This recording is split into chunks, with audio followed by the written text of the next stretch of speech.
Վրաստան, Թուրքիա, Իրան, Ադրբեջան։ Ինչ են անում Հայաստանի հարևանները, ինչ է կատարվում այդ երկրներում։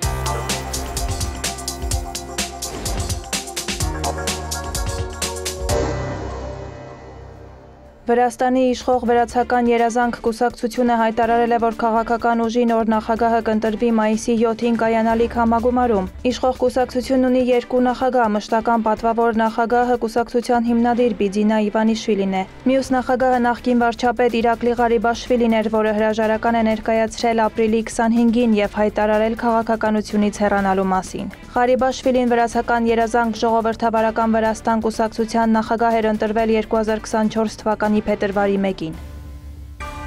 Վրաստանի բիզնես ասոցիացիան հետազոտություն է անցկացրել, որի համաձայն երկրում բիզնեսի 67%-ը չունի բավարար արհեստավարժ աշխատուժ։ Շատ ընկերություններ ստիպված են լինում վարձել օտարերկրացիների, հիմնականում Ադրբեջանից, Թուրքիայից եւ Ուկրաինայից։ Իսկ Վրաստանի բնակիչները, որոնք ունեն անհրաժեշտ հմտությունները, նախընտրում են մեկնել այլ երկրներ, որտեղ ավելի շատ են վաստակում, քան հայրենիքում։ Հետազոտության համաձայն վրացական ընկերությունները տեղացի մասնագետներին բավարար չեն վճարում եւ նրանք ստիպված են աշխատանք փնտրել արտասահմանում։ Միևնույն ժամանակ պաշտոնական տվյալների համաձայն 2024 թվականին Վրաստանում գործազրկության մակարդակը նախորդ տարվա համեմատ նվազել է եւ կազմել մոտ 14%։ Վրաստանում աճում է նաեւ կանանց զբաղվածության ցուցանիշը, ընդ որում տղամարդկանց շրջանում գործազուրկների թիվը ավելի մեծ է։ Վրաստանում իրական տնտեսական աճը 2025 թվականի մարտին կազմել է 9%, 2024 թվականի նույն ժամանակահատվածի համեմատ։ Այդ մասին նշված է Վրաստանի ազգային վիճակագրական ծառայության հաղորդագրության մեջ։ 2025 թվականի հունվար-մարտ ամիսներին երկրի ՀՆԱ-ի աճի միջին ցուցանիշը կազմել է 9,3%։ 2025 թվականի մարտին երկրի տնտեսության աճի գործում զգալի ներդրում են ունեցել գիտատեխնիկական, տեղեկատվական, հաղորդակցության, ֆինանսական, տրանսպորտի և շինարարության ոլորտները։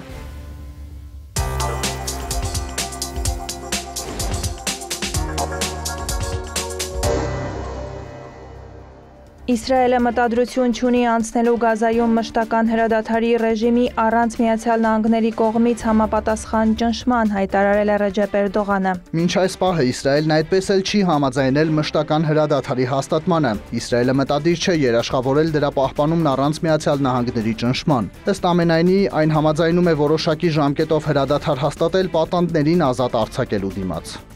Թուրքիայի նախագահը հավելել էր, որ ավելի վաղ հնարավոր էր Գազա սահմանափակ մարդասիրական օգնություն տեղափոխել, սակայն այժմ դա այլևս հնարավոր չէ։ Էրդողանը հայտնել է, որ Թուրքիայի արտգործնախարարությունը հումանիտար օգնության հարցերով պարբերաբար հանդիպումներ է անցկացնում Արևմուտքի, Պաղեստինի եւ Իսրայելի ներկայացուցիչների հետ։ Նախկինում հրադադարի եւ մարդասիրական օգնության հարցերը սերտորեն կապված էին, սակայն այժմ սովն ու աղքատությունը հասել են այնպիսի կետի, որ պաղեստինցիները կարող են բազմաթիվ զոհեր ունենալ քաղաքացիական բնակչության շրջանում։ Դրա համար այժմ մենք կենտրոնացել ենք մարդասիրական օգնության միջանցքի բացման վրա։ Նույնիսկ եթե կողմերը շարունակեն պատերազմը, կարևոր է, որ քաղաքացիական բնակչությունը դրա պատանդը չլինի։ Այդ մասին մենք խոսում ենք միջազգային հանրության հետ։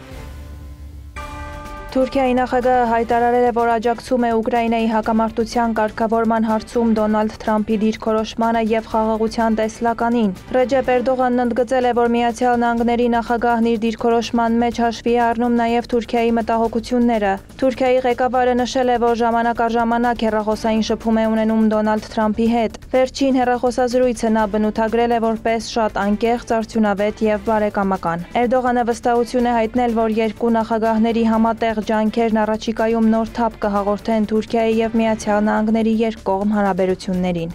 Մենք հասկանում ենք իրար նաեւ Սիրիայի հարցում։ Թրամփի հետ հանդիպում կանցկացնենք առաջին իսկ հնարավորության դեպքում։ Ստամբուլի քաղաքապետ Էքրեմ Իմամօղլուի շուրջ զարգացումների ֆոնին Թուրքիայի դատարանը կոռուպցիայի մեղադրանքով կալանավորել է Ստամբուլի քաղաքապետարանի ևս 18 աշխատակցի։ Նրանց թվում են քաղաքապետարանի գլխավոր քարտուղարը, աշխատակազմի ղեկավարը, վարչությունների պատասխանատուներ։ Իմամօղլուն ձերբակալվել էր մարտի 19-ին կոռուպցիայի, փողերի լվացման եւ ահաբեկչության հետ կապ ունենալու մեղադրանքներով։ Ընդդիմության համոզմամբ Էքրեմ Իմամօղլուի դեմ հարուցված գործը քաղաքական դրդապատճառներ ունի, քանի որ նա համարվում է առաջիկա ընտրություններում Ռեջեփ Էրդողանի հիմնական մրցակիցը։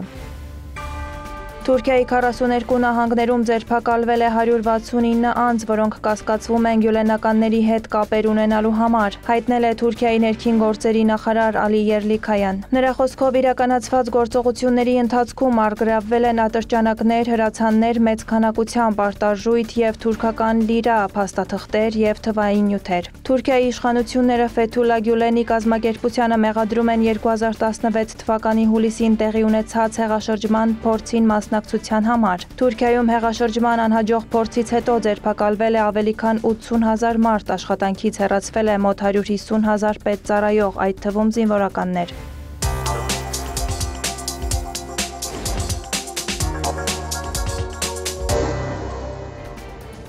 Ռուսաստանում Իրանի դեսպան Քազեմ Ջալալին Մոսկվայում հանդիպել է Ադրբեջանի դեսպան Ռահման Մուստաֆաևի հետ։ Կողմերն ընդգծել են Իրանի նախագահ Մասուդ Փեզեշքյանի Բաքու կատարած այցի կարևորությունը և դրա շրջանակում ստորագրված փաստաթղթերը։ Հանդիպման ընթացքում քննարկվել են երկկողմ համագործակցության առաջմղման հնարավորությունները, ինչպես նաև բազմակողմ տարածաշրջանային նախագծերը, մասնավորապես Հյուսիս-Հարավ միջազգային տրանսպորտային միջանցքի զարգացումը Ռուսաստանի և այլ երկրների մասնակցությամբ։ Դեսպանները նաև մտքեր են փոխանակել Հարավային Կովկասում վերջին զարգացումների, 3+3 ձևաչափի և տարածաշրջանային տնտեսական համագործակցության վերաբերյալ։ Ադրբեջանի դեսպանը ցավակցություն է հայտնել Բանդար Աբասում տեղի ունեցած հրդեհի և զոհերի կապակցությամբ։ Իրանի ազգային անվտանգության բարձրագույն խորհրդի քարտուղար Ալի Ակբար Ահմադյանը Բրազիլիայում ընթացող BRICS-ի գագաթնաժողովի շրջանակում հայտարարել է, որ միջուկային զենքը տեղ չունի Իրանի պաշտպանական դոկտրինում։ Նրա խոսքով այդ մասին են վկայում միջազգային վերահսկողական կազմակերպությունների զեկույցները։ Միևնույն ժամանակ նա նշել է, որ Իրանը չի հրաժարվի իր օրինական իրավունքներից, այդ թվում միջուկային էներգիայի խաղաղ օգտագործման իրավունքից։ Ահմադյանը նշել է, Իսլամական Հանրապետությունը վճռականորեն դիմակայում է համաշխարհային տիրապետության սպառնալիքներին և շարունակելու է դա անել իր ողջ հզորությամբ։